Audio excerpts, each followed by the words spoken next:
Ang mga diskurso ni Kristo ng mga huling araw.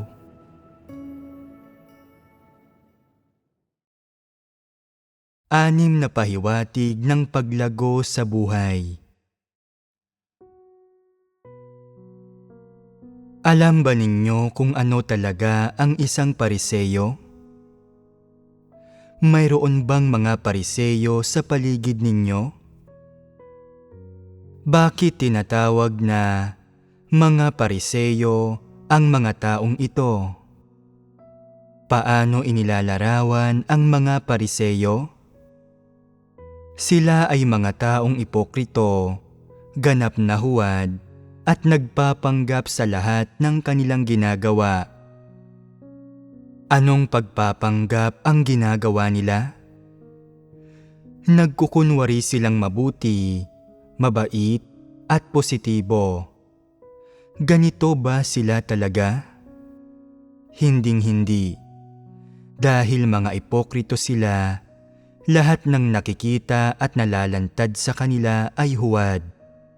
Lahat ito'y pagkukunwari.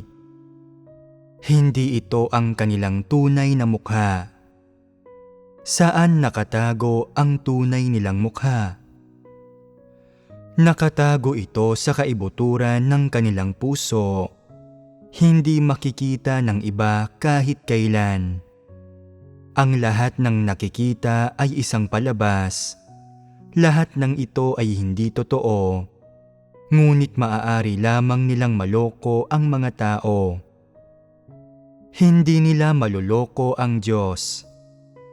Kung hindi hinahangad ng mga tao ang katotohanan, kung hindi nila isinasagawa at dinaranas ang mga salita ng Diyos, hindi nila tunay na mauunawaan ang katotohanan, at kaya gaano man kabulaklak ang kanilang mga salita, ang mga salitang ito ay hindi ang katotohanang realidad, kundi mga salita at doktrina. Ang ilang tao ay nakatuon lamang sa pag-uulit ng mga salita at doktrina.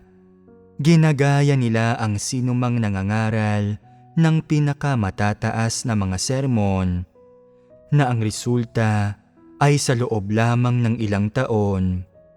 Ang kanilang pagbigkas ng mga salita at doktrina ay lalo pang humuhusay at hinahangaan at iginagalang sila ng maraming tao. Pagkatapos nito ay nagsisimula silang ikubli ang kanilang sarili at labis na binibigyang pansin ang sinasabi at ginagawa nila. Ipinapakita ang kanilang sarili bilang mga katangi-tanging banal at espiritual.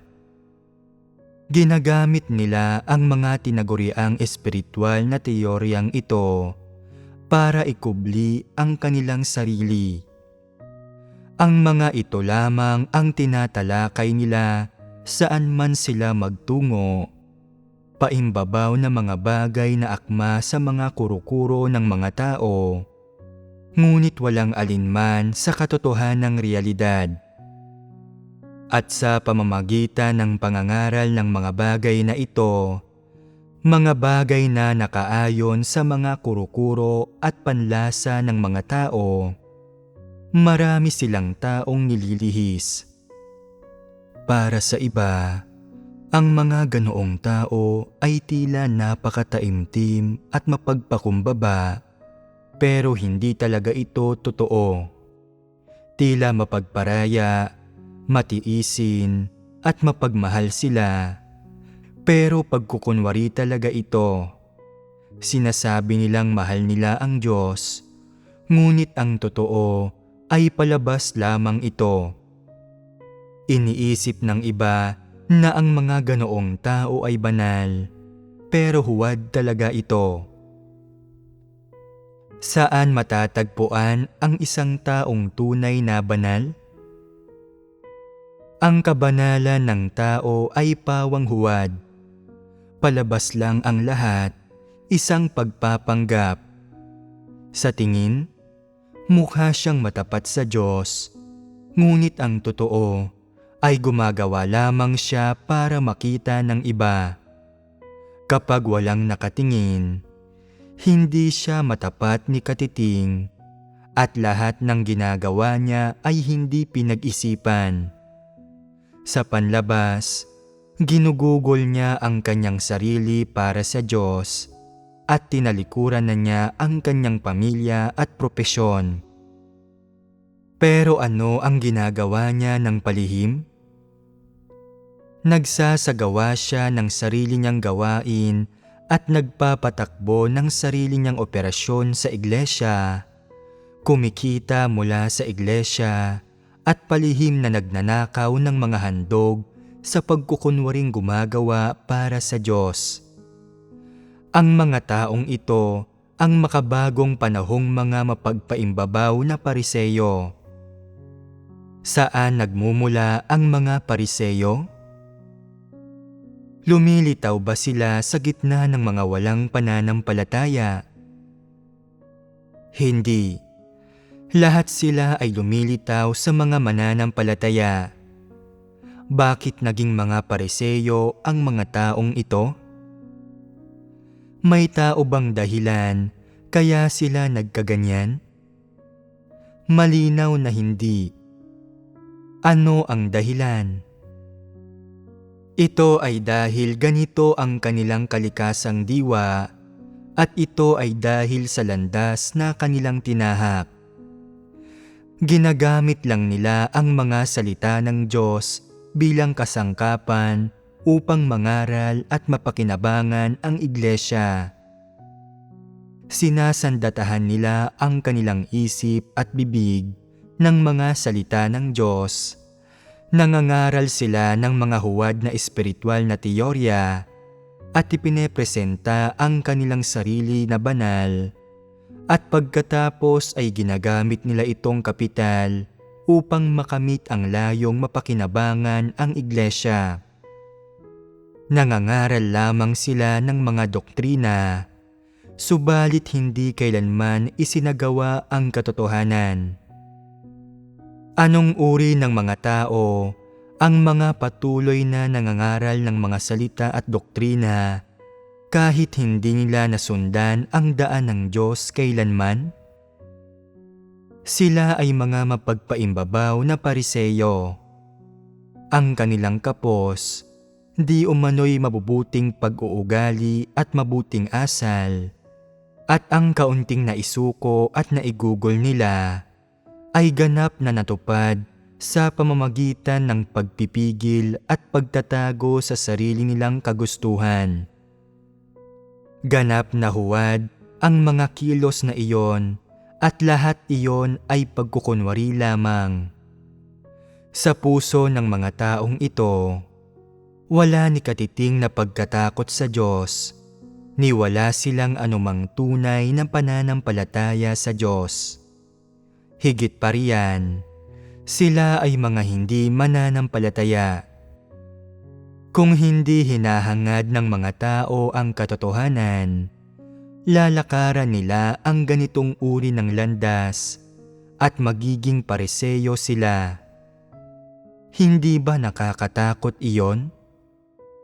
Ang lugar na panrelihiyon kung saan nagtitipon ang mga pariseyo ay nagiging isang pamilihan. Sa mga mata ng Diyos, ito ay relihiyon. Hindi ito ang iglesia ng Diyos, ni hindi ito isang lugar kung saan siya ay sinasamba.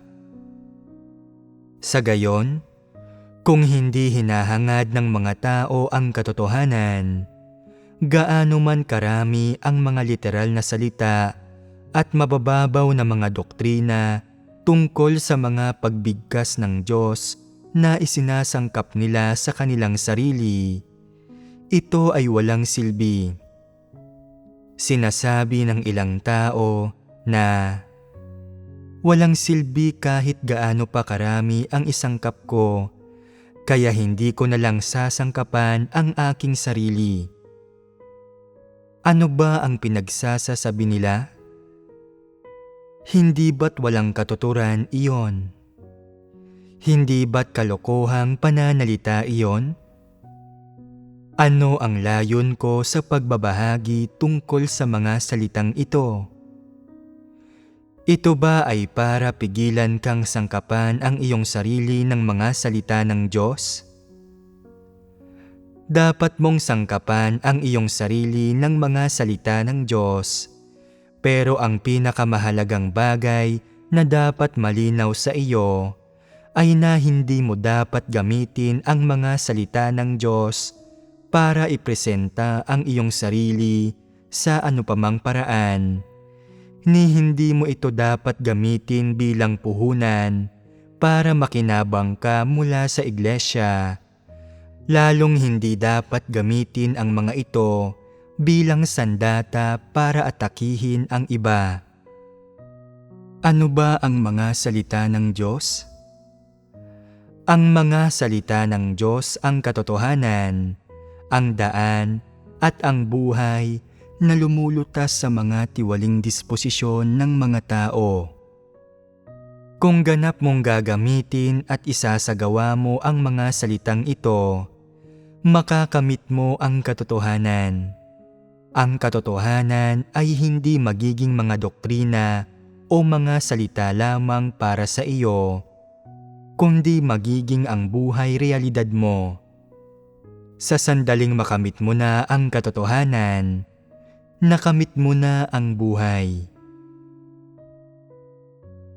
Tungkol sa paksang sinisiyasat ng Diyos ang kaibuturan ng puso ng mga tao, nakasasabi ko lang, magbabahagi ako ng isang kwento. May isang magandang babae noon na ikinasal sa isang mayamang lalaki. Paano ba karaniwang tinitingnan ng mundo ang gayong mga pagpapakasal? Pera lang ng mayamang lalaki ang habol ng magandang babae, at ang angking kagandahan naman ng babae ang habol ng mayamang lalaki. Kinukuha ng bawat isa kung ano ang kailangan nila at walang totoong pagmamahalan. Isa itong transaksyonal na pagpapakasal. Ayon sa mga imahinasyon ng mundong ito, tiyak na maglulustay ng pera ang magandang babaeng ito, mamumuhay ng marangya, pero hindi iyon ang ginawa niya. Namuhay siya ng gaya ng isang ordinaryong may bahay. Inaasikaso ang mga gawaing bahay. Sa araw-araw, naging masipag at matiyaga siya. Naging mabuti siya sa kanyang asawang lalaki at sa kanyang pamilya, na anupat matatawag siyang mabait at may magandang loob. Pero paano siya tinrato ng mayamang lalaki? Unang-una, nag-alala siya na hindi totoong magagawa ng magandang babaeng ito na mamuhay kasama niya, at nag-alala siya na hindi magtatagal ang kanilang pagsasama, kaya't sinarili niya ang kanyang mga kayamanan at mahahalagang bagay. Inilagay niya ang lahat sa ilalim ng sarili niyang pangalan, sa halip na sa ilalim ng kontrol ng kanyang asawa. Pero baliwala lang sa magandang babae ang lahat ng ito. Kahit gaano pa siya tinrato ng kanyang asawang lalaki, hindi man siya pinagkatiwalaan nito o nilimitahan man siya nito sa pinansyal. Hindi siya nagpamalas ng anumang bigat sa kalooban o pagkadismaya. Sa halip, lalo pa siyang naging masipag. Pagkalipas ng ilang taon, nagkaroon ng ilang anak ang magandang babae at patuloy niyang inalagaan ang kanyang buong pamilya gaya ng dati bilang isang mabuting asawa at mapagmahal na ina. Naging masunurin, mahinahon at maalalahanin siya sa kanyang asawa. Hanggang sa isang araw, naramdaman ng mayamang lalaki na ang kanyang asawa ay hindi gaya ng inakala niya. Hindi kayamanan niya ang habol nito, ni ang mga material na bagay. Wala itong hiningi higit pa sa isang normal na buhay, at bukod doon, gumugol ito ng husto para asikasuhin ang pamilya. Ang kabataan nito, ang angkin nitong ganda, at ang oras nito. Naging masipag at matiyaga ito para sa pamilya, hindi kailanman nagreklamo. Naantig ang puso ng mayamang lalaki. Matapos niyang maantig, ano ang unang naisip niya? Hindi ba niya iisiping, talagang maaasahan ang asawa ko, pero pinagdudahan ko siya at nag-ingat ako laban sa kanya. Hindi makatarungan na tinrato ko siya ng ganoon. Dapat kong ibigay sa kanya ang lahat ng aking yaman at mga bagay na iingatan dahil siya ang tunay kong pag-ibig, ang taong pinaka nararapat kong pagkatiwalaan at siyang pinakakarapat-dapat para sa aking pagtitiwala. Kung hindi ako nagtitiwala sa kanya, kung nag-iingat ako laban sa kanya, hindi ako nagiging patas sa kanya. Walang dangal ang gayong pag-uugali. Marami na siyang pinagdaanang pagsubok sa loob ng napakaraming taon. Hindi ko na siya maaaring pagdudahan pa. Hindi ba't lumitaw ang kaisipang ito matapos makita ang lahat ng katunayan? Ang ganitong uri ng kaisipan ay mula sa pagpapasya ng tao. Ang pag-oobserba sa ugali ng kanyang asawa habang nangyayari dito ang mga bagay-bagay ang naging dahilan ng kanyang pagtukoy rito na nagbunga sa kanyang definisyon sa asawa niya. Sa makatuwid, nang matauhan ang mayamang lalaki, inilagay niya ang lahat ng kanyang kayamanan sa pangalan ng kanyang asawa. Nagpapakita ng kanyang lubos na pagtitiwala rito at sinusuklian ang maraming taon ng katapatan nito at pagkakaloob nito sa kanya. Para sa karamihan ng tao, nakaayon ito sa konsensya, paghusga, mga moral at etika ng tao. Natapos na ba ang usaping ito? Pagkatapos dumaan sa mga legal na hakbang, inilagay ng mayamang lalaki ang lahat ng kanyang kayamanan sa ilalim ng pangalan ng babae. Isang araw, umuwi ng bahay ang mayamang lalaki para kumain. At pagkapasok pa lang niya sa pintuan, naramdaman niyang parang may mali sa paligid. Hindi siya sinalubong o kinausap ng kanyang asawa at walang sigla ang bahay. Bakit ang mesa, na karaniwang puno na dapat ng pagkain ngayon, ay walang laman? Lumingon siya sa kanyang likuran at may nakita siyang isang papel sa ibabaw ng hapagkainan kung saan nakasulat ang dalawang malaking salita, "Paalam na." Tapos na ngayon ang kwento. Kahit papaano ay nauunawaan na siguro ninyong lahat ang punto. Kaya, ano ang layon sa likod ng paglalahad ng kwentong ito? Para ipaalam sa amin na hindi mapagkakatiwalaan ang mga tao at masyado silang mahusay magpanggap.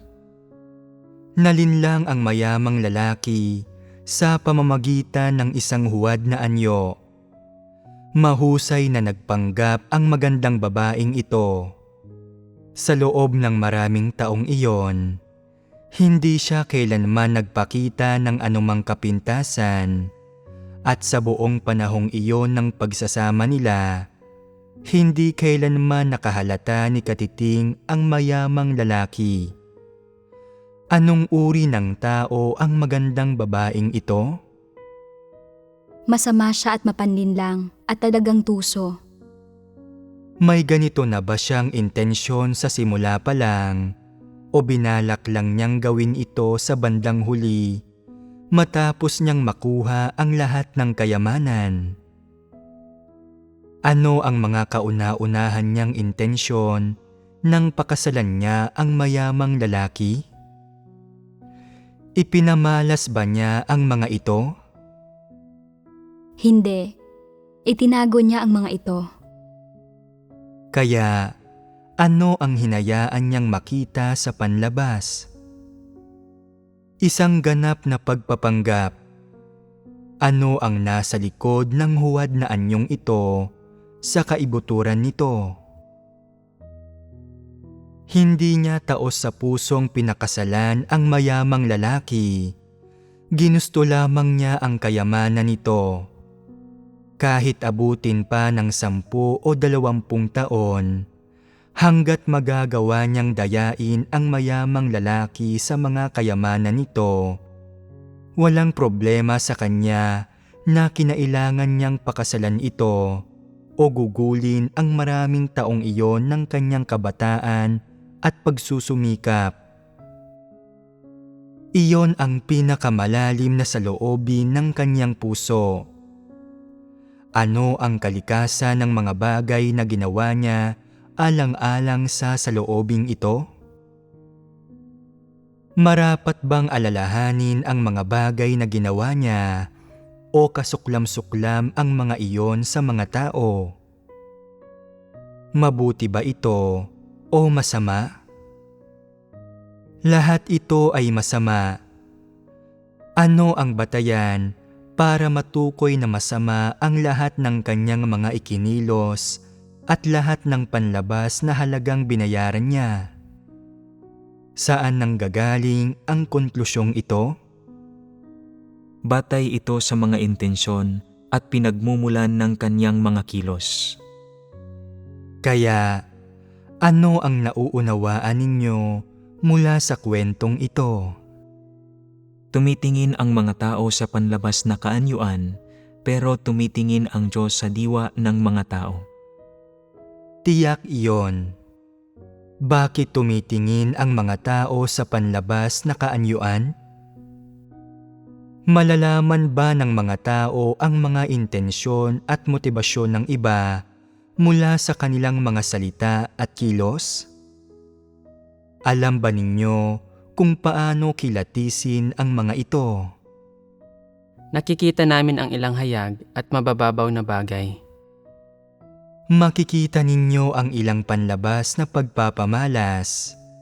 Pero kapag nauunawaan mo ang katotohanan at nagtataglay ka ng kaunting katotohanang realidad, hindi ba't mas malinaw mong makikita ang diwa ng mga tao?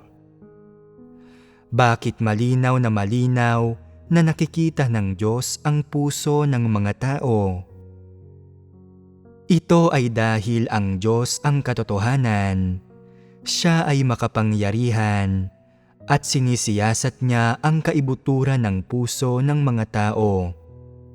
Sa tingin ba ninyo, may tamang pamantayan ng paghatol ang mga tao na kung saan ay magagawa nilang hatulan ang iba gaya ng ginagawa ng Diyos? Wala. Dahil pare-pareho lang ang uri ng mga tao at ang Diyos naman ang lumikha. Pare-pareho ng uri ang lahat ng tao, kaya may pagkakaiba ba sa pagitan ng mga tao? May pagkakaiba ba sa pagitan ng isang taong may katotohanan at isang taong walang katotohanan? May pagkakaiba ba sa pagitan ng isang taong nakakakilala sa Diyos at isang taong hindi? May pagkakaiba ba sa pagitan ng isang taong may takot sa Diyos at sa isang taong wala? Anong uri ng tao ang kayang makakita sa diwa ng isa pang tao? isang taong nakakakilala sa Diyos at may takot sa Kanya. Sa huling pagsusuri, paano makakakita ang isang tao sa diwa ng isa pang tao? Sa panig ng mga tao, tanging kapag naunawaan nila ang katotohanan at may katotohanang realidad, ay sa kanila makikilatis ito. Sa panig naman ng Diyos, bakit niya nagagawang makita ang diwa ng mga tao? Paano ninyo ipapaliwanag ang bagay na ito? Masasabi bang ang Diyos ang pamantayan sa kung paano huhusgahan ang lahat ng tao, pangyayari at bagay, na siya ang batayan ng paghusga sa lahat ng positibo at negatibong bagay? Ano ang praktikal na elemento ng mga salitang ito? Maaaring mabuti at perpekto ang panlabas na pag-uugali ng isang tao, pero kung mayroon kang katotohanang realidad, makikilala mo kung isinasagawa ba niya ang katotohanan o hindi. Ngunit kung wala kang katotohanang realidad, kapag nakakakita ka ng isang taong may perpektong asal, na magaling magbalat kayo sa kanyang panlabas na anyo, isang mahusay na pagbabalat kayo, makikita mo ba kung isinasagawa niya o hindi ang katotohanan? Hindi mo malalaman kung paano siya kikilatisin. Kung wala ang katotohanang realidad, hindi ka magkakaroon ng pamantayan sa kung saan mahuhusgahan mo ang iba at hindi mo malalaman kung paano sila husgahan. Kung may nakikita kang isang taong may mabuting ugali sa panlabas, na napakagiliw magsalita, na nagdurusa at gumugugol ng husto, na kung titingnan ay walang mga problema at walang masasabing anumang kamalian, paano mo susukatin kung mabuti ba siya o masamang tao, kung mahal ba niya ang katotohanan o tutol siya rito?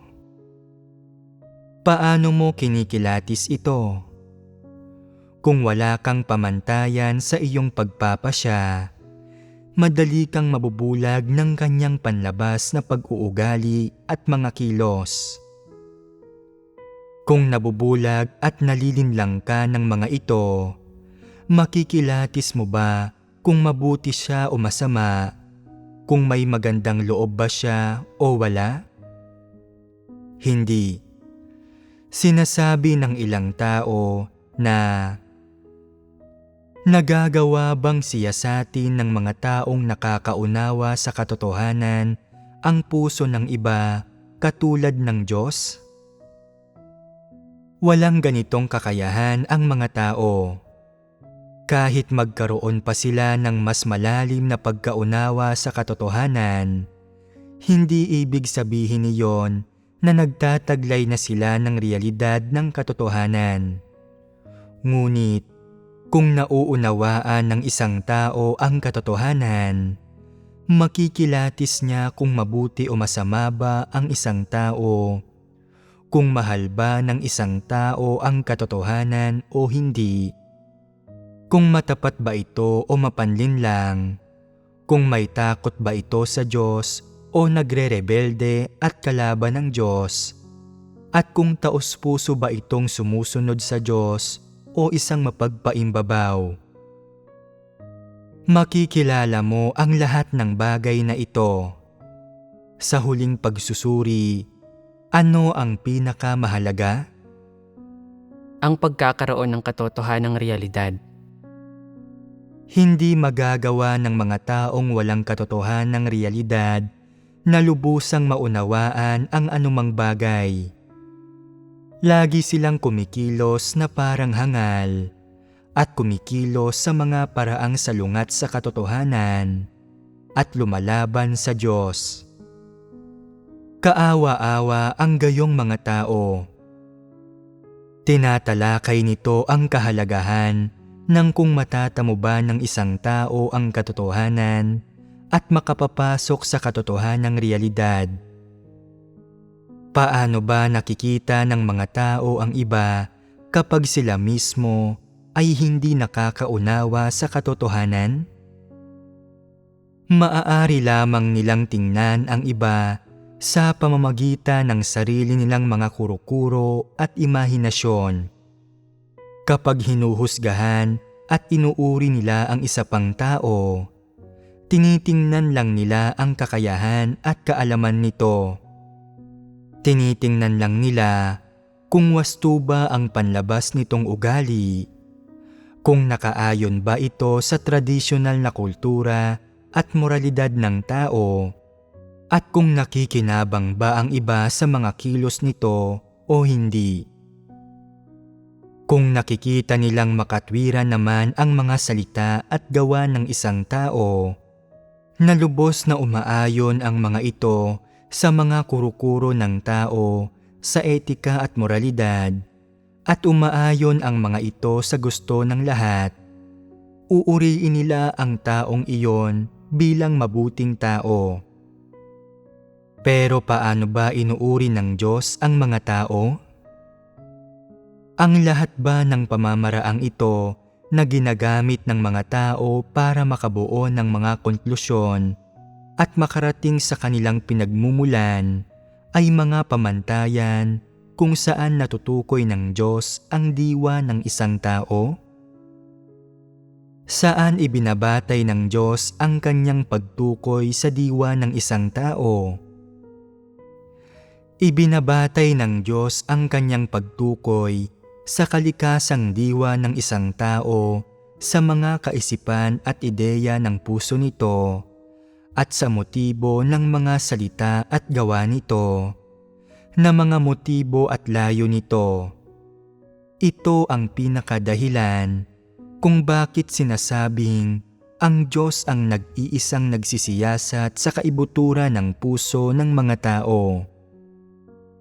Kaya ba ng isang tao na siyasatin ang kaibuturan ng puso ng ibang tao?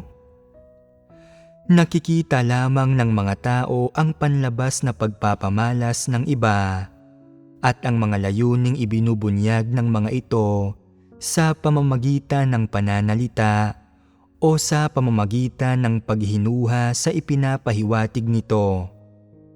Ang pinakamasama pa, nakikita ng mga tao ang mga bagay na ito, kaya't maaari lamang nilang ibatay ang kanilang pagtukoy sa pag-uugali ng iba sa kung ano ang kanilang nakikita at naririnig.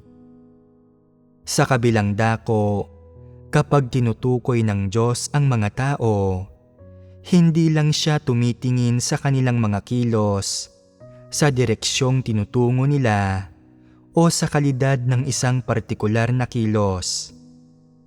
Gusto ng Diyos na makita ang kanilang pinakatotoong saloobin, makita kung ano talaga ang kanilang mga intensyon at layon habang gumagawa sila, kung anong mga idinudulot ng kanilang kalikasang diwa, at kung aling landas ang pilit na pinatatahak sa kanila ng mga bagay na iyon. Ito ang mga bagay na tinitingnan ng Diyos. Kaya, tinatanong ko kayo, sinisiyasat ng Diyos ang kaibuturan ng puso ng mga tao? Ano ang tinutukoy ng kaibuturan ng puso ng mga tao? Sa madaling salita, ito ang pinakatotoong saloobin ng puso ng mga tao. Kaya sa harap ng Diyos, gaano ka man magbalat kayo, gaano mo man ikubli ang iyong sarili, o anuman ang ikatha mo para sa sarili mo, malinaw na nauunawaan ng Diyos ang lahat ng pinakatotoo mong saloobin at ang mga bagay na nakatago sa pinakamalalalim at kaloob-loobang parte mo. Walang kahit isang taong may itinatagong saloobin ang makakatakas sa masusing pagsisiyasat ng Diyos. Nauunawaan mo ba ang sinasabi ko? Sa ilang dekada ng kanyang buhay at pag-uugali, nilinlang ng magandang babaeng iyon ang taong pinakamalapit sa kanya. Kung mangyari sa inyo ang ganoon ding bagay, hindi rin kaya kayo malilinlang? Kaya, hindi ba ninyo masasabing hindi lamang niya nilinlang ang kanyang asawa, kundi nilinlang din niya kayo at ang iba? Hindi niya isiniwalat ang pinakatotoong saloobin ng kanyang puso sa sinuman. Wala siyang sinumang pinagsabihan. At higit pa roon, napakahusay ng ginawa niyang pagbabalat kayo at walang sinumang nakahalata nito. Gayunpaman, nakalimutan niya ang isang bagay. Nakamasid ang Diyos sa lahat ng ginagawa ng mga tao. Maaaring nalinlang niya ang lahat, pero hindi niya malilinlang ang Diyos. Tila matalino ang mayamang lalaking iyon sa panlabas. Nagawa nitong kumita ng maraming pera, pero nabiktima ito ng isang babae. Saglit ba nakapabayaan iyon sa panig nito? Kung gayon, ano ang nagsanhi nito? Ito ay dahil hindi nakita ng mayamang lalaki ang tunay na pagkatao ng babae. Anong mga katunayan ang inilalahad ko sa inyo sa pamamagitan ng kwentong ito? Sinasabi ko sa inyo na dapat ninyong tahakin ang tamang landas habang nananampalataya kayo sa Diyos at umaasal, at huwag kayong makisangkot sa mga buktot at masasamang paraan. Ano ang mga buktot at masasamang paraan? Laging gusto ng mga mananampalataya sa Diyos na umasa sa mga munting pakana, sa mga mapanlinlang at tusong laro, at sa panlalansi, para pagtakpan ang sarili nilang katiwalian, mga depekto at kapintasan, at mga problema tulad ng sarili nilang mahinang kakayahan. Palagi nilang hinaharap ang mga bagay-bagay ayon sa mga satanikong filosofiya. Iniisip nilang hindi naman ito masyadong masama. Sa mga mabababaw na bagay, binubola nila ang Diyos at ang kanilang mga lider, pero hindi nila isinasagawa ang katotohanan, ni hindi sila kumikilos alinsunod sa mga prinsipyo. Maingat nilang tinitimbang ang mga salita at pagpapahayag ng iba, palaging nag-iisip ng malalim. Kumusta ang naging pagganap ko nitong mga nakaraan? Sinusuportahan ba ako ng lahat? Alam ba ng Diyos ang lahat ng mabubuting bagay na ginagawa ko? Kung alam niya, pupurihin ba niya ako? Ano ang posisyon ko sa puso ng Diyos? Mahalaga ba ako roon? Ipinapahiwatig nito na bilang isang taong nananampalataya sa Diyos, magtatamo ba siya ng mga pagpapala o matitiwalag ba siya? Hindi ba't buktot at masamang paraan ang laging pag-isipan ng malalim ang mga bagay na ito? Isa nga itong buktot at masamang paraan, at hindi ito ang tamang paraan. Ano kung gayon ang tamang paraan? Ang hangarin ang katotohanan at maghangad ng pagbabago sa disposisyon. Tama yan. Para sa mga nananampalataya sa Diyos, ang tanging tamang paraan ay ang hangarin ang katotohanan, kamtin ang katotohanan, at tamuhin ang isang pagbabago sa disposisyon. Tanging ang daan kung saan inaakay ng Diyos ang mga tao para maligtas, ang tunay na daan, at ang tamang daan. Sinisiyasat ng Diyos ang kaibuturan ng puso ng mga tao. Nakikita niya ang pinakamalalalim na bahagi ng puso ng mga tao, ang pinakatotoo nilang mga saloobin. Kapag sinasabi ng Diyos na ang mga tao ay uod, ano ang batayan niya sa pagsasabi nito? Ni minsan ba ay nasuri ninyo ang diwa, kalagayan, at mga pagpapamalas ng mga uod na sinasabi at nakikita ng Diyos? Anong mga elemento ng diwa ng tao ang nagiging dahilan para sabihin ito ng Diyos sa kanila? Bakit sinasabi ng Diyos na ang mga tao ay uod? Sa paningin ng Diyos, ang tiwaling sangkatauhan ay malinaw na nilikha niya. Pero tinutupad ba ng mga tao ang mga responsibilidad at tungkuling nararapat tuparin ng mga nilikha? Maraming tao ang gumaganap ng kanilang tungkulin, pero kumusta naman ang kanilang pagganap habang ginagawa ito?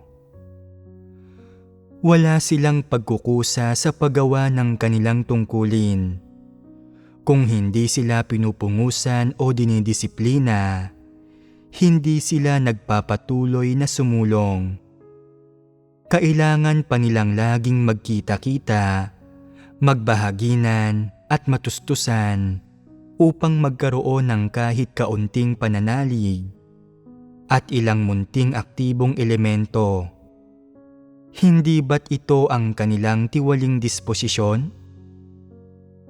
Hindi alam ng mga tao ang sarili nilang posisyon, ni hindi nila alam kung ano ang dapat nilang gawin, kung ano ang dapat nilang hangarin o ang landas na dapat nilang tahakin. Kadalasan, kumikilos pa nga sila ayon sa sarili nilang mga kagustuhan at naghuhuramentado sila.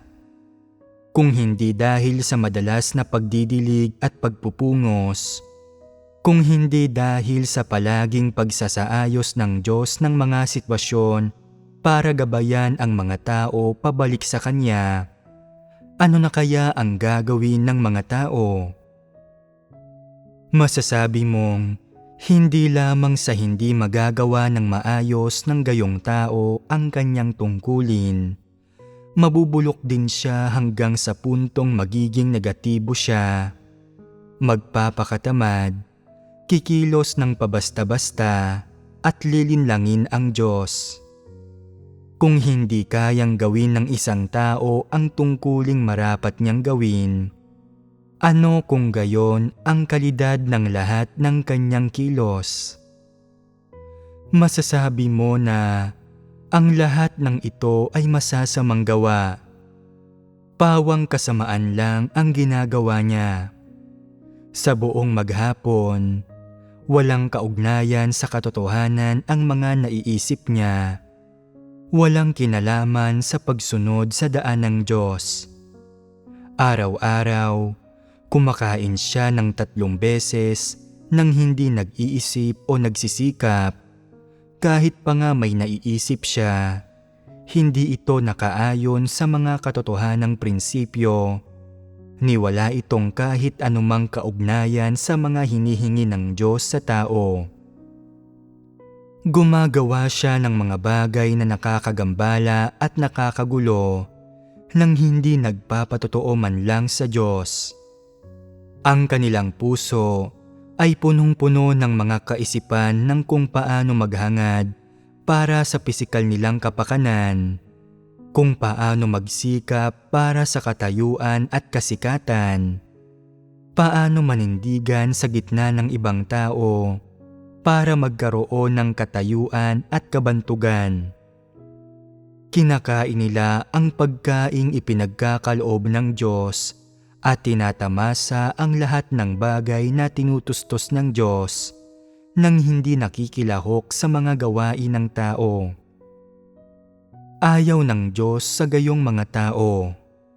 Kinasusuklaman niya ang mga ito.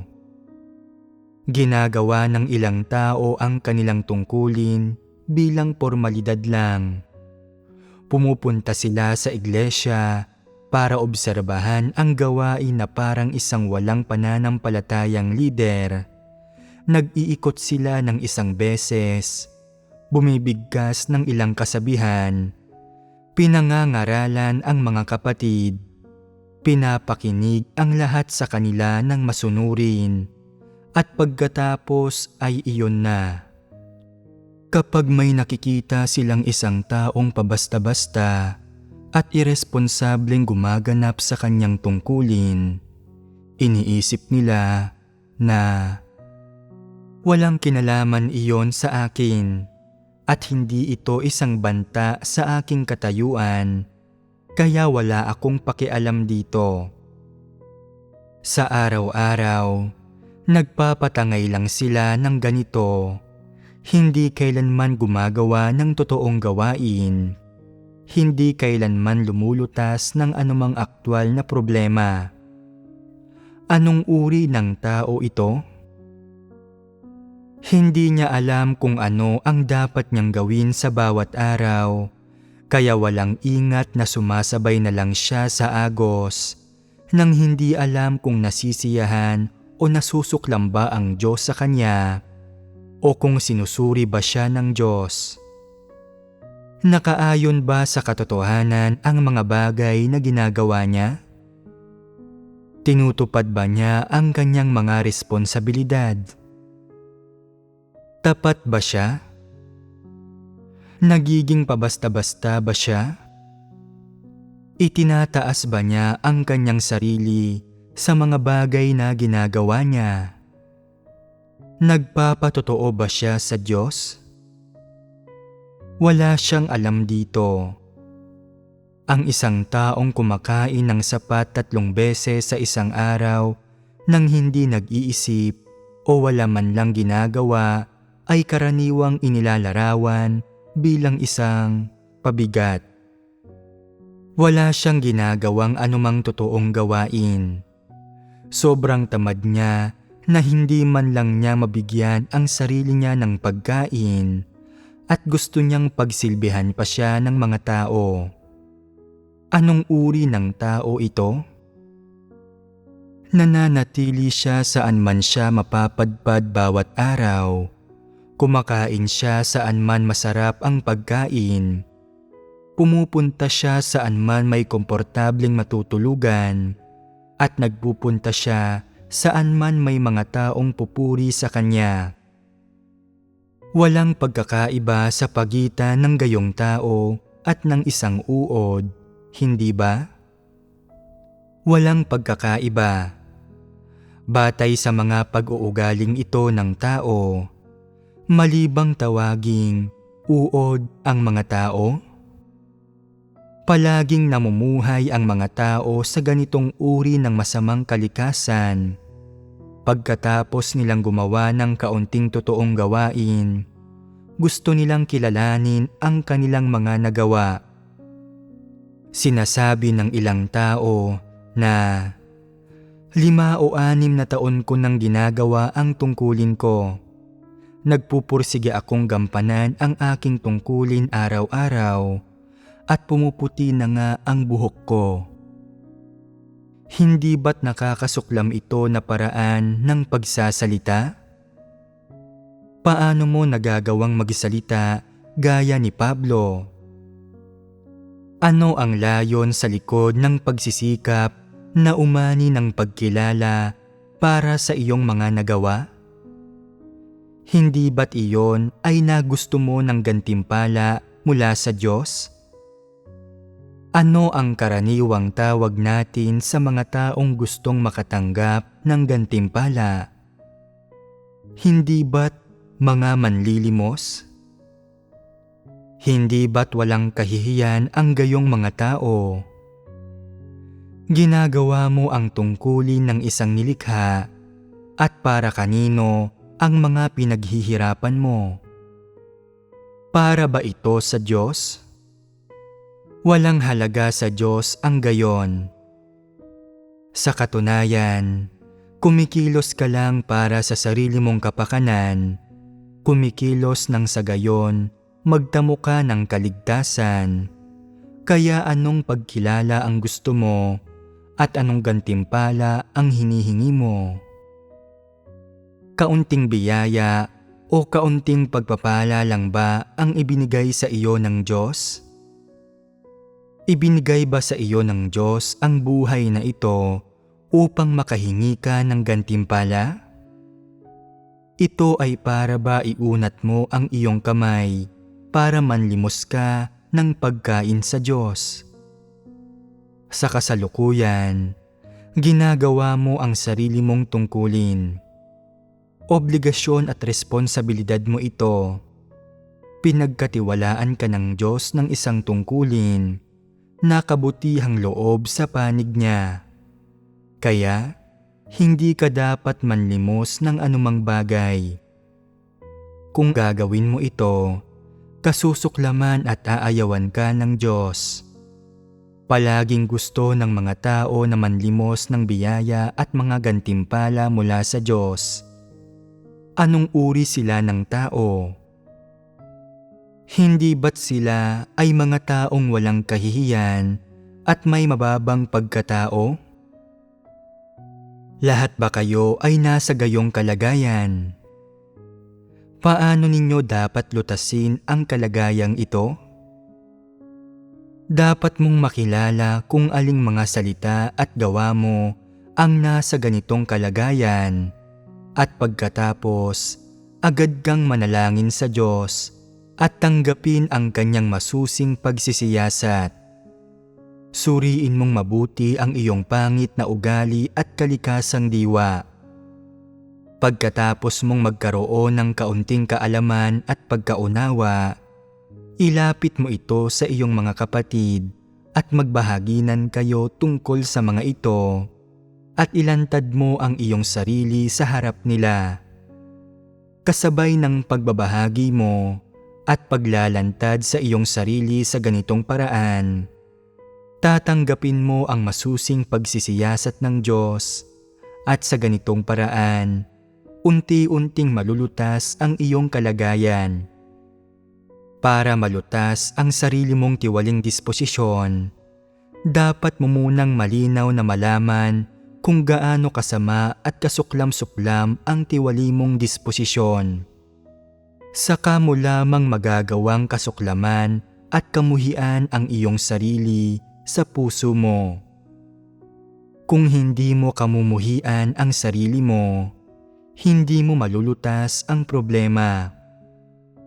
Kung lagi mong iniisip na hindi masamang mamuhay ayon sa isang tiwaling disposisyon, na magiging ayos lang ito sa ibang tao, at hanggat wala kang ginagawang anumang masama, wala kang magiging problema. Hindi ba't kalokohan ito? Makakamit ba ng gayong mga tao ang katotohanan? Matatamo ba nila ang pagliligtas ng Diyos?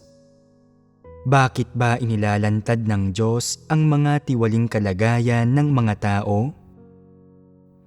Dapat kayong taos-pusong magbahaginan tungkol sa mga salita ng Diyos. Pag-ugnayin ninyo ang mga tiwaling kalagayan at ang mga pagbubunyag ng katiwalian ng mga tao. At pagkatapos ay ikumpara ang mga ito sa mga salita na kung saan inilalantad ng Diyos na ang tiwaling sangkatauhan ay mga uod. Nakikita ba ninyong napakaseryoso ng problemang ito? Magagawa ba ninyong tanggapin ito? Kapag sinabi ng Diyos na ang mga tao ay uod, sino ang pangunahing pinatutungkulan niya? Alin sa mga kalagayan at tiwaling disposisyon ng tao ang pangunahing tinutukoy niya? Aling bahagi ng tiwaling kalikasan ng tao ang inilalantad niya? Unang-una, Ang isang taong uod ay walang halaga. Wala siyang kahihiyan sa sarili.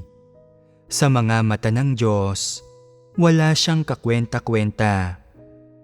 Bakit ko sinasabing wala siyang kakwenta-kwenta? Nilikha ka ng Diyos at binigyan ka ng buhay, at hindi mo man lang magawa ang pinakamaliit na dapat gawin sa iyong tungkulin. Isa kang pabigat. Sa perspektibo ng Diyos, wala kang silbi at walang saysay ang buhay mo. Hindi ba't mga uod ang gayong mga tao? Kaya, ano ang dapat gawin ng mga tao kung ayaw nilang maging mga uod? Unang-una, dapat mong hanapin ang sarili mong lugar at sa anumang paraang posible, gumawa ka ng paraan para magampanan mo ang iyong tungkulin. Nang sa gayon ay makabuo ka ng normal na ugnayan sa lumikha at para makapagpaliwanag ka sa Diyos. Ang susunod, pag-isipan mong mabuti kung paano ka magkakaroon ng katapatan sa pagganap mo ng iyong tungkulin nang hindi ka nagiging pabasta-basta. Dapat mong buong-buong isapuso ito. Huwag mong subukang harapin ang lumikha ng pabasta-basta. Gawin mo ang anumang hinihingi sa iyo ng Diyos. Makinig ka at magpasakop. Ngayon, may iba pa ba kayong iniisip o pagtutol sa mga salita ng Diyos na tumatawag sa mga tao na uod? Maiuugnay ba ninyo ito sa sarili ninyo? Sinasabi ng ilang tao na matagal ko nang ginagawa ang tungkulin kong ito, kaya hindi naman siguro ako isang uod, hindi ba? Tama ba sila? Hindi. Bakit sila mali? Walang kaugnayan ang ginagawa mo sa panlabas sa kung uod ka man o hindi. Gustong makita ng Diyos kung paano mo ginagawa ang iyong tungkulin. Kung nasa anong kalagayan ka habang ginagawa mo ang iyong tungkulin. Kung saan ka umaasa para magawa mo ang iyong tungkulin. Kung nagkakamit ka ba ng mga resulta habang ginagawa mo ang iyong tungkulin o hindi. Kung tinutupad mo ba ang iyong mga responsibilidad o hindi. At kung nagagawa mo ba ang iyong trabaho o hindi. Kung ginagawa mo ang iyong tungkulin ng ayon sa mga katotohanang prinsipyo. Nagkakaroon ka ng katapatan. Nagagawa mo ang iyong tungkulin ng pasok sa pamantayan at napapalugod mo ang Diyos, matatakasan mo na ang katawagang uod.